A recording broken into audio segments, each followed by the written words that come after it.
உயிர்த்தெழுந்த இயேசு கிறிஸ்துவின் வல்லமை ஊழியங்கள் வழங்கும் வசனப் பெட்டகம். இயேசுவே கர்த்தர். இயேசுவையே தேவன் ஆண்டவரும் கிறிஸ்துவுமாக்கினார். இயேசுவே ராஜாதி ராஜா, கர்த்தாதி கர்த்தா. கிறிஸ்துவே மரித்தோர் மேலும் ஜீவனுள்ளோர் மேலும் ஆண்டவர். கிறிஸ்துவே போதகரும் ஆண்டவருமாயிருக்கிறார். வசனப் பெட்டகத்தின் இன்றைய தின கருப்பொருள் பாதுகாப்பு. கர்த்தருடைய தூதன் அவருக்கு பயந்தவர்களை சூழ பாளையமிறங்கி அவர்களை விடுவிக்கிறார். பாதுகாப்பை குறித்ததான வேத வசனங்களை பார்க்கலாம். யாத்திரையாகமம் 14:13-14 வாசிக்கிறோம். அப்பொழுது மோசே ஜனங்களை நோக்கி, பயப்படாதிருங்கள், நீங்கள் நின்று கொண்டு இன்றைக்கு கர்த்தர் உங்களுக்கு செய்யும் இரட்சிப்பை பாருங்கள். இன்றைக்கு நீங்கள் காண்கிற எகிப்தியரை இனி என்றைக்கும் காண மாட்டீர்கள். கர்த்தர் உங்களுக்காக யுத்தம் பண்ணுவார், நீங்கள் சும்மா இருப்பீர்கள் என்றான். உபாகமம் 31:6 வாசிக்கிறோம், நீங்கள் பலம் கொண்டு திடமனதாயிருங்கள், அவர்களுக்கு பயப்படவும் திகைக்கவும் வேண்டாம்.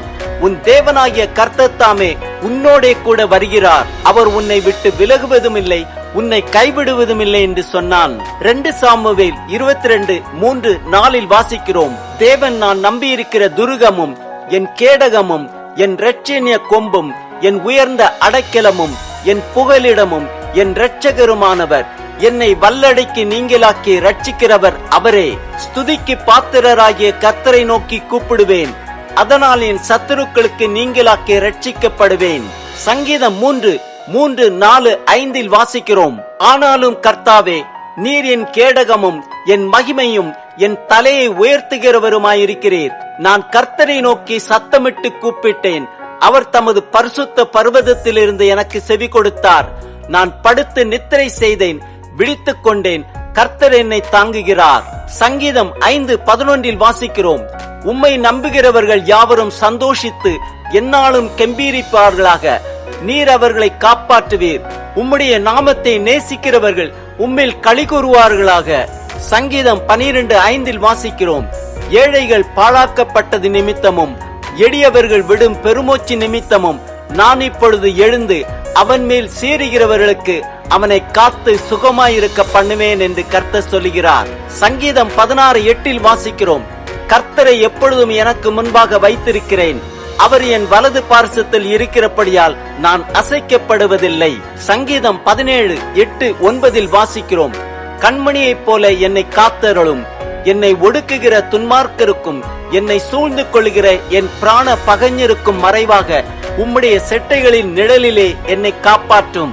சங்கீதம் 18:2 வாசிக்கிறோம், கர்த்தர் என் கன்மலையும் என் கோட்டையும் என் இரட்சகரும் என் தேவனும், நான் நம்பியிருக்கிற என் துருகமும் என் கேடகமும் என் இரட்சணிய கொம்பும் என் உயர்ந்த அடைக்கலமுமாயிருக்கிறார். சங்கீதம் 20:1 வாசிக்கிறோம், ஆபத்து நாளிலே கர்த்தர் உமது ஜெபத்தை கேட்பாராக, யாக்கோபின் தேவனுடைய நாமம் உமக்கு உயர்ந்த அடைக்கலமாவதாக.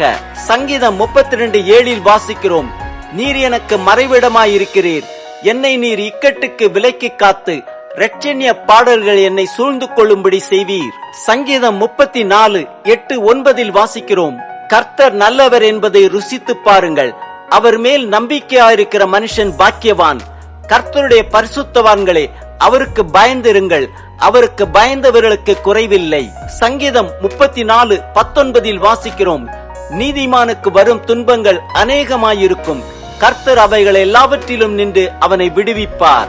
ஆம், கர்த்தருக்கு பயந்திருப்போம், அப்பொழுது நமக்கு ஒரு குறைவும் வருவதில்லை. நமக்கு வரும் எல்லா துன்பங்களிலிருந்தும் நம்மை விடுவிப்பார். அவருடைய தூதன் நம்மை சூழ பாளையமிறங்கி நம்மை விடுவிப்பார். நான் உன்னை விட்டு விலகுவதுமில்லை, உன்னை கைவிடுவதுமில்லை என்று வாக்களித்திருக்கிறார். அவரே நம் கேடகமும் நம் மகிமையும் நம் தலையை உயர்த்துகிறவருமாயிருக்கிறார். ஸ்துதிக்கு பாத்திரராகிய கர்த்தருக்கே துதி கன மகிமையை செலுத்துவோம்.